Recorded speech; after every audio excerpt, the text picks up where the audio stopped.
여기 독일의 최고 병원에서 없어선 안 되는 존재, 수간호사로 일하고 있는 여성이 있습니다. 이 여성은 한국이 자신의 아버지를 죽인 것과 다름없다고 울부짖었다고 하는데요. 그러던 어느 날 한국에서 만든 믹스커피가 병원에 굴러다녀 마셨다가 많은 사람들을 살리게 되었다고 합니다. 심지어 그 커피가 구렁텅이로 빠지고 있던 자신의 인생마저 구했다고 하는데요. 도대체 독일의 병원에서 무슨 일이 있었길래 그토록 한국을 증오했던 그녀를 바뀌게 만든 것일까요? 바로 사연 들어보겠습니다. 안녕하세요. 저는 베를린 샤리테 병원 중환자실의 수간호사 마리아 바이어입니다. 34년간의 제 인생에서 지난 1년은 그야말로 터닝포인트였어요. 제가 알던 모든 것이, 제가 믿던 모든 가치가 완전히 뒤바뀌었거든요. 사실 저는 완벽한 독일식 의료 시스템을 자부하던 사람이었어요. 효율성과 정확성, 그것만이 최고의 가치라고 믿었죠. 다른 나라의 의료 문화? 특히 아시아의 그것은 이해할 수 없었어요. 너무 감정적이고 비효율적이라고 생각했으니까요. 하지만 그날 이후 모든 게 바뀌었어요. 제 인생에서 가장 어두운 순간, 가장 절망적이었던 그때, 뜻밖의 장소에서 찾은 위로가 저를 완전히 다른 사람으로 만들어버렸거든요. 지금은 동료들이 농담처럼 말해요. 한국 아니면 못 사는 몸이 되어버렸다고요. 하지만 저는 웃으며 대답합니다. 한 번만 경험해보세요. 당신의 생각도 바뀔 테니까요. 간호사가 된 건 동생 루카스 때문이었어요. 13살의 어린 나이에 백혈병으로 떠난 동생을 생각하면 지금도 마음이 아프지만 그때 우리 곁을 지켜준 간호사들이 없었다면 마지막조차 이렇게 따뜻하게 기억하지 못했을 거예요.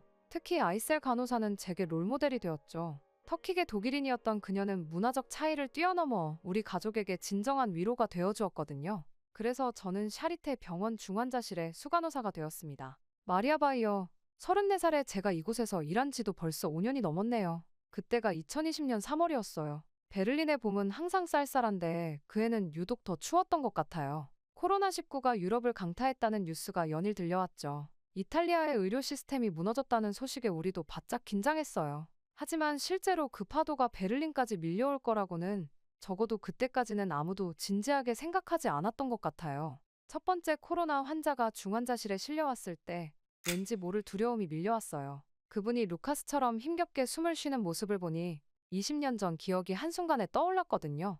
하지만 전 이제 간호사였고 누군가의 마지막 희망이 되어야 했죠. 보호구를 착용하는 데만 20분이 걸렸어요. 처음 써보는 전신 보호복에 두 겹의 장갑, 고글까지. 숨쉬기도 힘들었지만 그게 시작에 불과하다는 건 몰랐습니다. 그러다 새로운 동료를 만났어요. 한국인 간호사 지수였죠. 지수는 독일어도 유창했고 무엇보다 코로나 대응 경험이 있었어요. 한국에서 이미 첫 대유행을 겪었다고 하더라고요. 처음엔 그저 부러웠어요. 침착하게 환자를 대하는 모습이, 보호구를 능숙하게 다루는 손놀림이. 마리아, 이거 한번 드셔보세요. 어느 날 지수가 건넨 게 믹스커피였어요. 처음엔 좀 의아했죠. 독일에서 인스턴트 커피는 그다지 환영받지 않거든요. 하지만 12시간 쉴 새 없는 근무 중에 보호구를 벗지 않고도 빨대로 마실 수 있는 커피는 생각보다 훨씬 유용했습니다. 격리가 시작된 건 그로부터 일주일 후였어요. 중환자실 환자 중 한 명이 양성 판정을 받았거든요. 접촉자였던 저희 팀은 모두 자가격리에 들어갔습니다.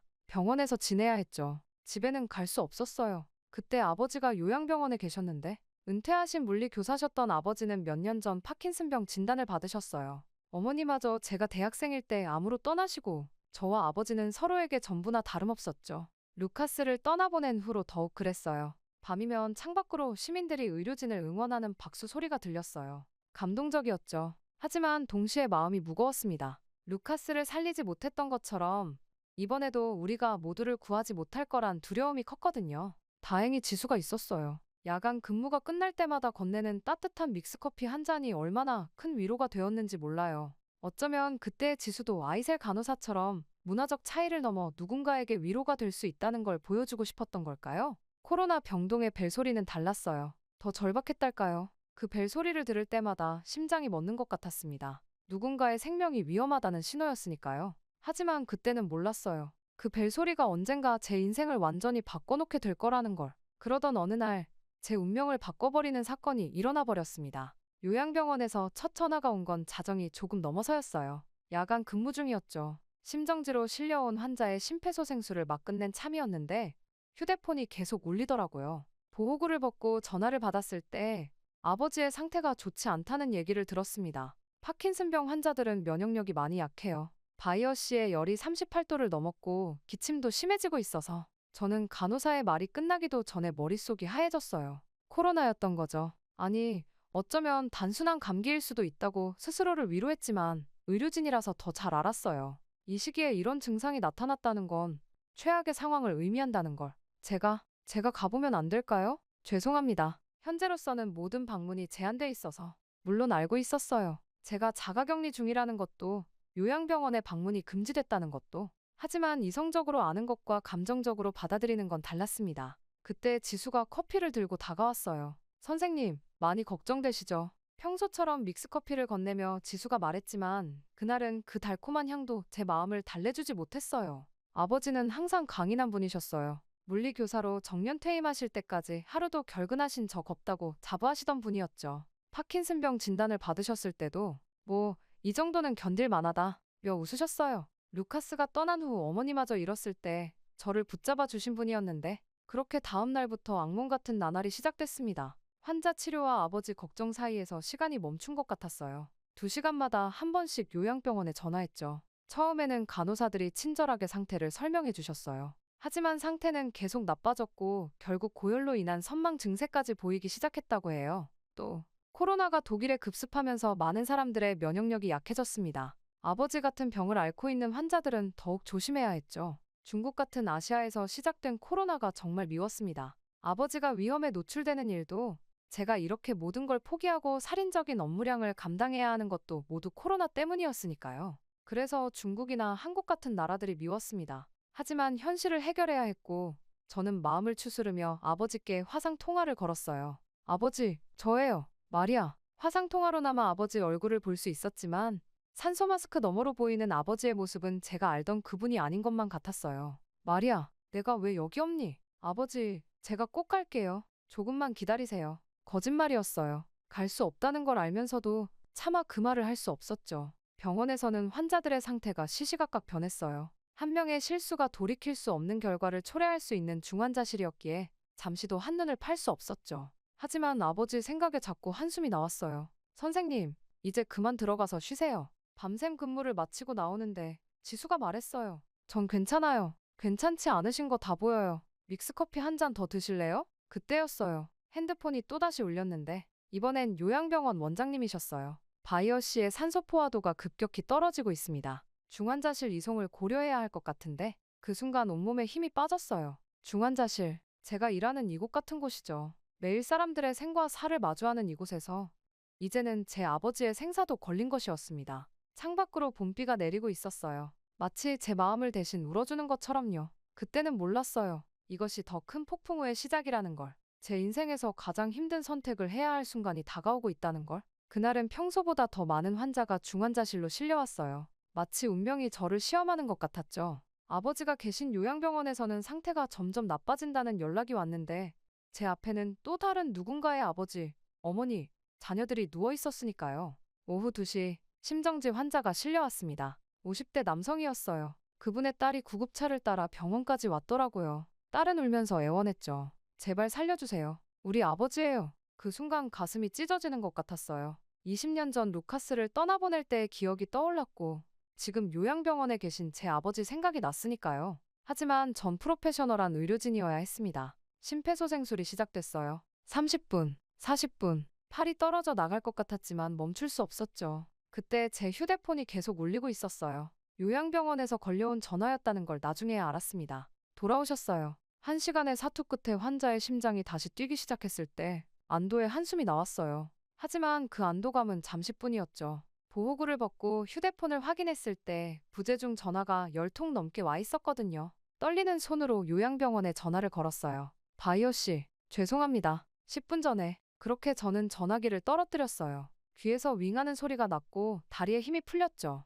지수가 달려와 저를 부축했지만 그 순간 전 아무것도 느낄 수 없었어요. 아니에요. 아니라고요. 중얼거리며 병원 옥상으로 올라갔어요. 차가운 봄바람이 얼굴을 때렸지만 그 통증조차 무뎌진 것 같았죠. 왜 나는 다른 사람의 아버지는 살리면서 우리 아버지의 마지막 순간에는 처음으로 제가 선택한 이 직업을 원망하게 되었습니다. 다른 환자를 살렸다고 좋아하던 그 시간에 아버지는 죽어가고 계셨어요. 늘 자부심을 가졌던 이 병원이, 이 사명이 저주스럽게 느껴졌죠. 루카스를 살리지 못했을 때도 이렇진 않았어요. 그때는 최선을 다했다고, 할 수 있는 건 다 했다고 스스로를 위로할 수 있었는데, 아버지, 미안해요. 제가 있었어야 했는데, 딸이 곁에 있었어야 했는데, 그 순간 울음이 터져 나왔어요. 어떤 절망, 어떤 상실감도 이렇게 크진 않았던 것 같아요. 마지막 순간에 아버지 곁을 지키지 못했다는 죄책감, 다른 환자를 살리느라 아버지의 임종도 지키지 못했다는 자책감이 저를 무너뜨렸습니다. 여기 계셨군요. 지수가 옥상 문을 열고 나왔어요. 저리 가요. 혼자 있고 싶어요. 선생님, 다들 왜 저를 이해하는 척하는 거예요? 아무도 이해 못해요. 제 아버지가, 목소리가 흐려졌어요. 지수는 아무 말도 하지 않고 제 옆에 조용히 앉았죠. 봄비가 내리기 시작했지만 우린 그대로 앉아 있었어요. 아버지는 늘 제가 자랑스럽다고 하셨어요. 딸이 의료진이라는 게, 다른 사람을 살린다는 게. 근데 정작 아버지는, 전 이제 어떻게 해야 하죠? 지수는 여전히 말이 없었어요. 그저 제 어깨를 토닥여줄 뿐이었죠. 그때는 몰랐어요. 이 순간이, 이 깊은 절망이 나중에는 더 큰 이해와 연민으로 이어질 거라는 걸. 하지만 그땐 그저 끝없이 울기만 했습니다. 아버지의 장례식은 코로나로 인해 가장 간소한 형태로 진행됐어요. 제가 자가격리 중이라 직접 가지도 못했죠. 태블릿으로 화상 장례식을 지켜보는 것이 전부였어요. 아버지의 동료 선생님들도 제자들도 직접 오지 못했고, 차가운 화면 너머로 아버지를 보내드려야 했죠. 그날 밤, 전 당직실에서 혼자 술을 마셨어요. 원래는 병원에서 절대 금지된 일이지만 더 이상 잃을 것도 없다는 생각이 들었나 봐요. 소독용 알코올의 냄새가 진동하는 병원에서 소주 한 병이 그렇게 서러울 수가 없었어요. 선생님, 지수가 노크도 없이 들어왔어요. 제 모습을 보고 놀란 기색이 역력했지만 말리지는 않더라고요. 여기, 드세요. 믹스커피를 내밀며 지수가 말했어요. 지금 장난해요? 제가 이런 상황에서 그걸 마시길 바라는 거예요? 신경질적으로 말했는데도 지수는 묵묵히 제 앞에 커피를 놓았어요. 우리 할머니가 돌아가셨을 때 저도 이렇게 혼자 있었어요. 지수가 조용히 말을 이어갔어요. 한국에서 코로나가 한창일 때였거든요. 할머니가 위독하다는 연락을 받고도 갈 수가 없었어요. 격리병동에서 근무 중이었거든요. 처음 들어보는 이야기였어요. 늘 밝게 웃던 지수에게 이런 아픔이 있었다니. 그때 한 환자분이 저에게 믹스커피를 건네주셨어요. 그분도 할머니를 코로나로 잃으신 분이었거든요. 그때 그 커피 한 잔이 그냥 커피가 아니었어요. 누군가 나의 아픔을 알고 있다는, 혼자가 아니라는 위로였죠. 지수의 말에 코끝이 찡해졌어요. 문득 아버지 생각이 났죠. 파킨슨병 진단을 받으시고 처음으로 떨리는 손으로 커피를 쏟으셨을 때 아버지는 웃으며 말씀하셨어요. 이제 내가 타주는 커피만 마셔야겠구나. 지수씨, 우리 아버지가 목이 메어 말을 잇지 못하는데 갑자기 당직실 문이 열렸어요. 마리아, 여기 있었구나. 토마스 과장님이었어요. 평소엔 차갑기만 했던 그분이 이날은 왠지 따뜻해 보였어요. 나도 2년 전에 아버지를 잃었어. 한 명, 두 명. 어느새 당직실은 여러 동료들로 가득 찼어요. 모두가 제각각 커피나 차를 들고 있었죠. 놀랍게도 대부분이 지수가 나눠준 믹스커피였어요. 내 어머니는 작년에, 우리 언니도 코로나로, 그렇게 하나둘씩 이야기가 시작됐어요. 그동안 몰랐던 이야기들, 각자의 상실과 아픔, 그리고 그것을 이겨낸 방법들. 새벽이 될 때까지 우리는 이야기를 나눴어요. 달콤 쌉싸름한 믹스커피를 마시며,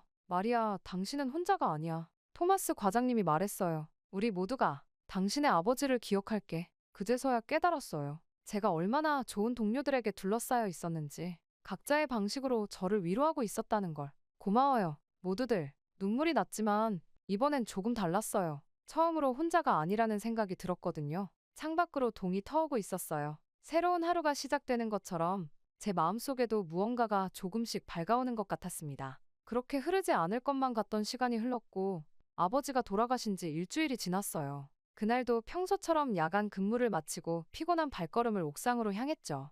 해 뜨기 전 옥상에서 마시는 커피가 일상이 된 지 오래였으니까요. 하지만 옥상 문을 열자마자 걸음이 멈췄어요. 이게 무슨, 옥상 한켠에 작은 공간이 마련되어 있었어요. 독일 전통 추모식에 쓰이는 검은 리본이 달린 촛대들이 반원을 그리며 놓여 있었고 그 가운데에는 아버지의 사진이 놓여 있었어요. 사진 앞에는 아버지가 즐겨 마시던 커피잔과 함께 지수가 건네준 믹스커피 한 봉지가 놓여 있었죠. 깜짝 놀라셨죠? 지수가 환하게 웃으며 다가왔어요. 뒤이어 토마스 과장님을 비롯한 동료들이 하나둘 모습을 드러냈습니다. 여기 보세요. 지수가 가리킨 곳에는 한글로 쓰인 글귀가 있었어요. 평안히 쉬세요. 우리가 마리아를 지키겠습니다. 지수가 알려줬어. 토마스 과장님이 말씀하셨어요. 한국에서는 돌아가신 분을 위해 음식을 차리고 함께 추억을 나누는 문화가 있다고. 우리도 그렇게 하고 싶었어. 누군가 아버지가 좋아하시던 클래식 음악을 틀었어요. 모차르트였죠. 아버지는 교실에서도 늘 이 음악을 틀어놓고 수업하셨다고 했는데 제가 말씀드리고 싶은 게 있어요. 평소엔 과묵하던 마틴 선생이 앞으로 나섰어요. 마리아의 아버님은 정말 자랑스러운 분이셨을 겁니다. 이런 딸을 키우셨으니까요. 지난주 마리아가 우리 아버지의 심장을 다시 뛰게 해줬어요. 아버지의 마지막 순간을 함께하지 못했다고 자책하지 마세요. 그 순간 마리아는 다른 누군가의 아버지를 살리고 있었으니까요. 목이 메었어요. 그동안 저를 괴롭혔던 죄책감이 마틴의 말 한마디에 조금은 녹아내리는 것 같았죠. 선생님, 지수가 믹스커피를 건넸어요. 이제 알겠어요. 왜 우리가 이걸 마시는지. 그냥 커피가 아니라 추억이고 위로더라고요. 한국에선 장례식장에서도 이렇게 커피를 마시며 고인을 추억한대요. 자리한 모든 이들이 커피를 들고 있었어요. 독일식 추모 촛불과 한국의 믹스커피가 어우러진 이 특별한 아침에 우리는 각자의 이야기를 나누기 시작했습니다. 바이어 선생님, 기억나세요? 지난번 병원 행사에 오셨을 때. 아, 그때 말이야 어릴 때 이야기도 해주셨죠. 동료들이 아버지와 마주쳤던 짧은 순간들을 이야기할 때마다 제가 미처 몰랐던 아버지의 모습을 발견하게 됐어요. 늘 자랑스러워하셨다던 딸 자랑은 병원 자원봉사 오실 때마다 하셨다고. 마리아, 이건 우리 모두의 마음이에요. 토마스 과장님이 작은 액자를 건네주셨어요. 병원 직원들의 서명이 가득했고 가운데에는 아버지의 마지막 메시지가 적혀 있었습니다. 내 딸은 다른 이들의 생명을 살리는 일을 하고 있단다. 이보다 더 자랑스러울 수가 있을까? 해가 떴어요. 따스한 봄 햇살이 우리가 마련한 작은 추모 공간을 비추었죠. 문득 아버지가 미소 짓고 계실 것 같았어요. 이렇게 좋은 동료들과 함께 일하는 딸을 보시며 추모식 이후 병원이 달라져 보이기 시작했어요. 아니, 어쩌면 제가 달라진 걸지도 모르겠네요. 전에는 보지 못했던 것들이 보이기 시작했거든요. 중환자실에서 마주치는 보호자들의 눈빛이 더 깊이 다가왔어요. 특히 면회가 제한된 코로나 병동의 가족들. 유리창 너머로 사랑하는 이들을 바라보는 그들의 마음이 제 가슴에 고스란히 전해졌죠. 커피 한 잔 드세요. 보호자 대기실에서 밤을 새우는 가족들에게 믹스커피를 건네는 제 모습이 어느새 자연스러워졌어요. 지수가 저에게 그랬던 것처럼 때로는 말보다 따뜻한 음료 한 잔이 더 큰 위로가 된다는 걸 이제는 알았으니까요. 바이어 선생님, 어느 날 밤 한 할머니가 제 손을 꼭 잡았어요. 여기 오면 늘 커피를 타주시는데 그게 얼마나 큰 힘이 되는지 몰라요. 우리 아들이 이곳에 있는 동안 이 커피 향이 제게는 작은 희망이었어요. 그 말에 코끝이 찡해졌어요. 아버지가 돌아가시기 전 요양병원에서 그렇게 바라셨을 커피 한 잔. 이제는 제가 그 마음을 알 것 같았거든요. 마리아, 잠깐 와볼래요? 토마스 과장님이 사무실로 저를 부르셨어요. 이거 우리 병원에 새로운 프로그램을 기획해보면 어떨까 해서 과장님이 보여주신 기획안에는 치유의 시간 힐링 타임이라는 제목이 붙어 있었어요. 의료진들이 정기적으로 모여 서로의 경험과 감정을 나누는 프로그램이었죠. 지수가 말해주더군요. 한국의 병원에서는 이미 이런 프로그램들이 있다고. 우리도 한번 시도해보면 좋을 것 같아서 믿기지 않았어요. 제가 겪었던 상실과 위로의 경험이 이렇게 새로운 변화로 이어질 줄은 몰랐으니까요. 첫 모임의 진행을 마리아가 해주면 좋겠어. 제가요? 그래. 당신만큼 이 프로그램의 의미를 잘 아는 사람은 없을 테니까. 그렇게 시작된 치유의 시간은 예상보다 훨씬 큰 반향을 일으켰어요. 처음에는 어색해하던 동료들도 차츰 자신의 이야기를 꺼내놓기 시작했죠. 누군가는 첫 환자를 잃었을 때의 이야기를, 또 누군가는 코로나 시대에 느끼는 두려움과 불안을 나눴어요. 특히 놀라웠던 건 문화적 차이를 넘어선 공감대가 형성되는 걸 지켜보는 거였어요. 터키계 간호사 아이샤가 들려준 이스탄불의 병원 이야기, 이탈리아에서 온 마르코의 코로나 최전선 경험. 각자의 배경은 달랐지만 생명을 살리고자 하는 마음만큼은 하나였죠. 이제 알겠어요. 어느 날 지수가 말했어요. 왜 선생님이 수간호사가 되셨는지. 선생님은 늘 우리 마음을 알아주시잖아요. 그 말에 웃음이 났어요. 예전에는 몰랐던 걸 이제는 알게 된 것 같아요. 의료진이 된다는 건 단순히 환자의 몸을 치료하는 게 아니라는 걸. 때로는 서로의 마음을 어루만지는 일이라는 걸. 마리아, 이거 드세요. 퇴근길에 마틴이 건넨 건 익숙한 믹스커피였어요. 이제는 병원 곳곳에서 이 달달한 향을 맡을 수 있게 됐죠. 고마워요, 마틴. 커피를 받아들며 생각했어요. 아버지가 계셨다면 뭐라고 하셨을까? 아마도 환하게 웃으시며 이렇게 말씀하셨을 것 같아요. 우리 마리아, 이제야 진짜 의료인이 된 것 같구나. 바이어 선생님, 잠시 시간 되세요? 그러던 어느 날 응급실에서 일하는 율리아가 저를 찾아왔어요. 우리도 커피 타임을 도입하고 싶은데 중환자실은 어떻게 운영하시는지 여쭤보고 싶어서요. 그렇게 시작된 변화는 놀라웠어요. 각 부서마다 15분씩 돌아가며 갖는 커피 타임. 처음에는 효율성을 걱정하는 목소리도 있었죠. 하지만 결과는 정반대였어요. 이상해요, 마리아. 토마스 과장님이 데이터를 보며 말씀하셨어요. 커피 타임을 도입한 후로 오히려 의료 사고율이 12% 감소했어요. 환자 만족도도 눈에 띄게 올랐고요. 비결은 생각보다 단순했어요. 잠깐의 휴식 시간 동안 의료진들은 자연스럽게 환자들의 상태를 공유했고 서로의 고민을 나눴죠. 공식 회의에서는 미처 다루지 못했던 세세한 이야기들이 커피 한 잔을 마시며 자연스럽게 오갔어요. 어제 3번 병상 환자분이 좀 불안해하시더라고요. 아, 제가 봤을 때는 가족분들이 많이 걱정하시는 것 같았어요. 그러고 보니 면회 시간에 이런 소소한 대화들이 모여 환자 케어의 퀄리티를 높였던 거죠. 더 놀라운 건 의료진들의 피로도가 눈에 띄게 감소했다는 거예요. 전에는 몰랐어요. 중환자실에 신입 간호사 한나가 말했어요. 잠깐의 브레이크가 이렇게 중요한 줄. 특히 믹스커피 마시면서 선배님들이랑 이야기 나누는 시간이 정말 큰 힘이 돼요. 독일의 의료 시스템은 늘 효율성을 강조해왔어요. 쉬는 시간도 철저히 계산되고 통제되죠. 하지만 이제는 달라졌어요. 잠깐의 여유가 오히려 더 큰 효율성을 만들어낸다는 걸 우리 모두가 경험으로 알게 된 거예요. 마리아, 이거 봐요. 지수가 태블릿을 보여줬어요. 베를린의 다른 병원들에서도 우리의 커피 타임 시스템에 관심을 보인다는 기사였죠. 독일의 엄격한 의료 문화에 한국의 정서를 더하다. 기사 제목을 보며 웃음이 났어요. 아버지가 생전에 늘 하시던 말씀이 떠올랐거든요. 때론 가장 단순한 것이 가장 혁신적일 수 있단다. 실제로 우리 병원의 변화는 수치로도 나타났어요. 의료진의 이직률이 감소했고 특히 야간 근무자들의 만족도가 크게 올랐죠. 보호자들의 평가도 달라졌어요. 이 병원은 달라요. 의사 선생님들이, 간호사님들이 뭔가 더 인간적이에요. 한 보호자분의 말씀이 특히 기억에 남네요. 어느 날 밤 중환자실 창가에 서서 생각했어요. 아버지를 떠나보낸 그날 제가 느꼈던 절망과 분노가 이렇게 새로운 희망이 되어 돌아올 줄은 몰랐다고요. 창밖으로 보이는 달빛이 참 따뜻해 보였어요. 마치 아버지의 미소 같았달까요? 마리아, 회의 시작해요. 지수의 목소리에 깊어진 생각을 털어냈어요. 이제는 제가 직접 만든 믹스커피를 들고 새로운 하루를 시작할 시간이었으니까요. 그러던 어느 날 밤, 평소처럼 보호자 대기실을 돌다가 한 여학생이 눈에 띄었어요.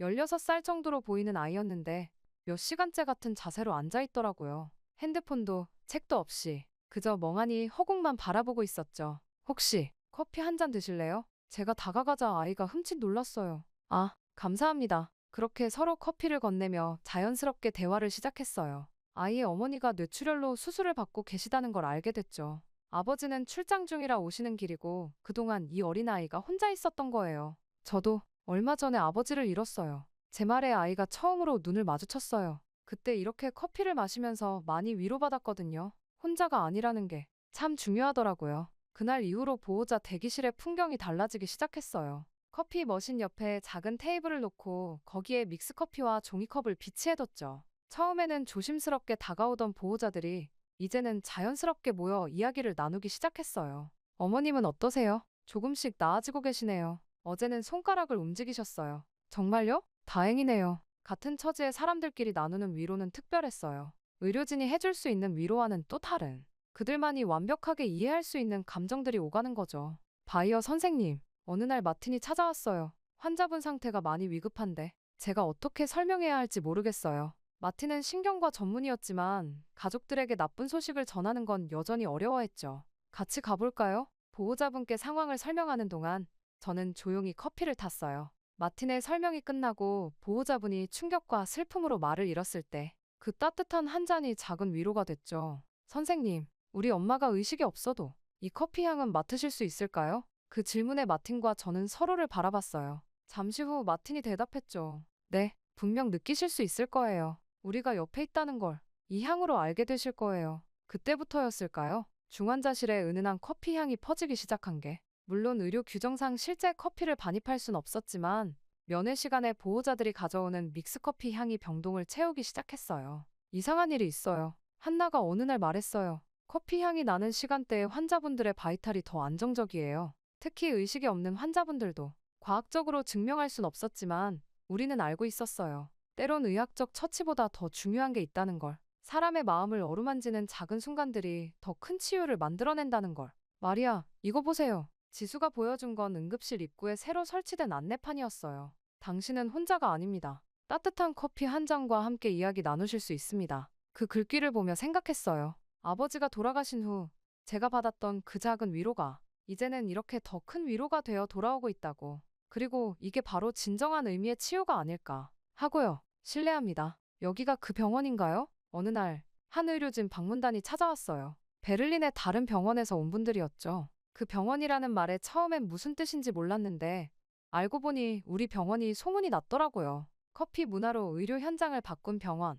독일과 한국의 의료 문화가 만나는 곳. 의료진 이직률 최저. 환자 만족도 최고의 병원. 처음에는 단순한 휴식 시간에 불과했던 커피 타임이 이제는 하나의 시스템이 되어 있었어요. 매 교대 시간마다 15분씩 의료진들이 모여 커피를 마시며 인수인계를 하는 시간. 공식 기록에는 남지 않는 세세한 정보들이 이때 자연스럽게 공유됐죠. 3번 병상 할머니는 손주 사진을 보여드리면 특히 좋아하세요. 아, 5번 환자분은 어제부터 식욕이 조금 돌아오신 것 같아요. 7번 보호자분이 많이 지쳐 보이시던데 특별히 신경 써주셨으면 해요. 토마스 과장님은 이걸 따뜻한 정보 교환이라고 부르셨어요. 차가운 의료 데이터만으로는 알 수 없는 환자와 보호자들의 작은 이야기들이 커피 향과 함께 전해지는 거죠. 바이어 선생님, 정신건강의학과에서도 비슷한 프로그램을 시작했다고 해요. 지수가 어느 날 알려줬어요. 우울증 환자들의 집단 치료 시간에 차와 커피를 함께 마시며 이야기를 나누는 시간을 가진다고 하더라고요. 치유의 시간도 정기 프로그램이 됐어요.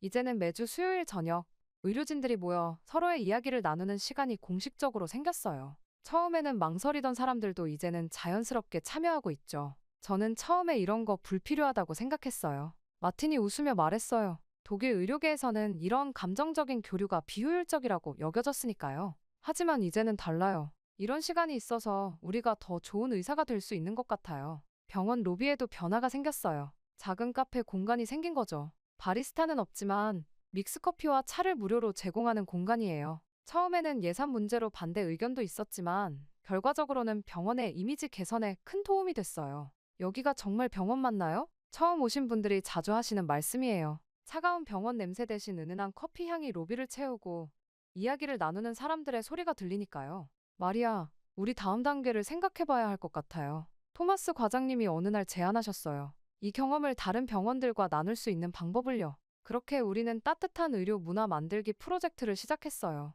다른 병원의 의료진들을 초청해 우리의 경험을 나누고 그들의 현실에 맞는 방법을 함께 고민하는 거죠. 처음에는 이게 그저 한 가지 문화의 유입이라고 생각했어요. 제가 발표 자리에서 말했죠. 하지만 이제는 알아요. 이건 서로 다른 문화가 만나 새로운 것을 만들어낸 거라는 걸요. 독일의 체계성과 한국의 정서가 만나 더 나은 무언가를 만들어낸 거죠. 그렇게 저는 창밖으로 떨어지는 단풍잎을 보며 생각했어요. 아버지가 계셨다면 뭐라고 하셨을까? 아마도 이렇게 말씀하셨을 것 같아요. 세상을 바꾸는 건 때론 아주 작은 것에서 시작된단다. 한 봉지의 믹스커피가 가져온 변화는 이제 더 큰 이야기가 되어가고 있었어요. 저는 어느새 제게 닥쳐왔던 불행을 극복하고 새 일상을 살아가게 되었습니다. 그렇게 바쁜 시간을 보내다 보니 정말 시간이 빠르게 흐르더라고요. 그러다 아버지의 기일이 돌아왔습니다. 새벽부터 병원 옥상에 올라왔어요. 지난해 이맘때 이곳에서 오열했던 그날이 떠올랐죠. 하지만 이제는 달라요. 아버지를 생각하면 여전히 가슴이 아프지만 그 아픔은 이제 더 깊은 이해가 되어 돌아왔으니까요.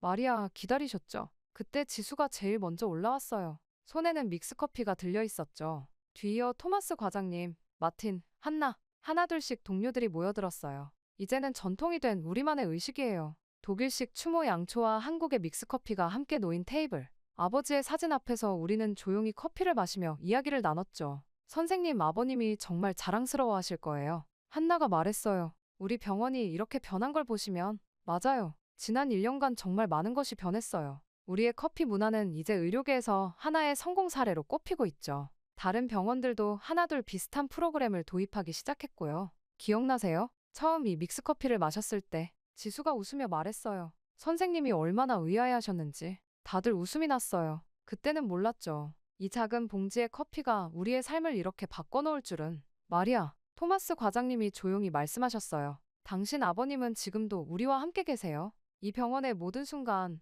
우리가 나누는 모든 커피 한 잔에 목이 메었어요. 하지만 이번엔 슬픔만은 아니었죠. 맞아요. 아버지는 늘 이런 걸 좋아하셨어요. 사람들이 모여 이야기 나누는 걸요. 해가 떴어요. 따스한 아침 햇살이 우리가 준비한 작은 추모 공간을 비추었죠. 문득 옆을 보니 처음 보는 얼굴들도 보였어요. 다른 병동의 의료진들, 심지어 타 병원에서 온 분들도. 저희도 함께해도 될까요? 그들의 손에도 믹스커피가 들려 있었어요. 물론이죠. 아버지도 분명 좋아하실 거예요. 우리는 함께 커피를 마시며 각자의 이야기를 나눴어요. 누군가는 최근에 돌아가신 환자 이야기를, 또 누군가는 처음으로 살려낸 생명의 이야기를. 웃음과 눈물이 교차하는 시간이었죠. 이제 알겠어요. 마틴이 말했어요. 우리가 왜 의료인이 되었는지. 단순히 생명을 살리는 것 이상의 의미가 있다는 걸. 맞아요. 우리는 치료자이자 위로자, 그리고 서로의 가족이 되어가고 있었어요. 해가 완전히 떴을 때 저는 아버지의 사진을 보며 생각했어요. 아버지, 이제는 제가 알 것 같아요. 왜 그렇게 제가 의사가 된 걸 자랑스러워하셨는지. 생명을 살리는 일도 중요하지만 서로의 마음을 보듬는 일도 그만큼 소중하다는 걸 이제야 깨달았어요. 자, 이제 출근할 시간이에요.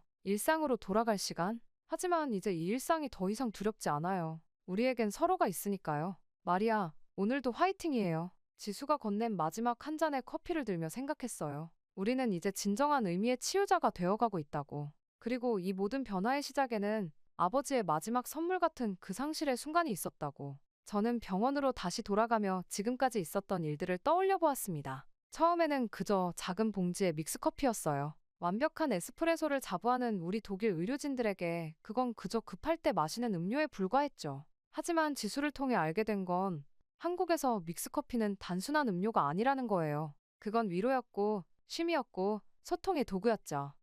장례식장에서도 병원에서도 힘든 순간에 누군가 건네는 믹스커피 한 잔은 당신 곁에 있어요. 라는 무언의 메시지였다고 해요. 우리 독일의 의료 시스템은 완벽한 효율성을 추구해왔어요. 하지만 그 과정에서 잃어버린 것도 있었죠. 환자의 마음을 어루만지는 법, 보호자의 불안을 달래주는 법, 그리고 무엇보다 의료진들이 서로를 보듬는 법을. 지수가 들려준 한국 의료진들의 이야기는 놀라웠어요. 밤샘 근무 중에 서로 작은 간식을 나누고 힘든 순간에 커피 한 잔으로 위로를 건네고 환자의 작은 변화까지 세세하게 공유하는 문화. 그들은 효율성 속에서도 따뜻함을 잃지 않았더라고요. 아버지를 떠나보낸 후 제가 다시 일어설 수 있었던 것도 이 한국식 위로 덕분이었어요. 말로 건네는 위로가 아닌 작은 커피 한 잔에 담긴 진심. 그리고 그 작은 위로가 모여 우리 병원 전체의 문화가 된 거예요. 이제는 알 것 같아요. 왜 우리 병원이 변화할 수 있었는지. 한국의 정서와 독일의 체계성이 만나 새로운 가능성을 만들어냈던 거예요. 때론 가장 먼 곳에서 온 위로가 가장 필요한 해답이 될 수 있다는 걸 배웠습니다. 그리고 무엇보다 진정한 의료란 단순히 생명을 살리는 것을 넘어 서로의 마음을 보듬는 일이란 걸 깨달았어요. 한국에서 온 작은 믹스커피 한 봉지가 제게 그런 깨달음을 선물해 준 거죠. 제 이야기는 여기까지입니다. 길다면 길었던 이야기를 들어주신 모든 분들께 감사의 말씀 전하고 싶습니다. 행복하세요.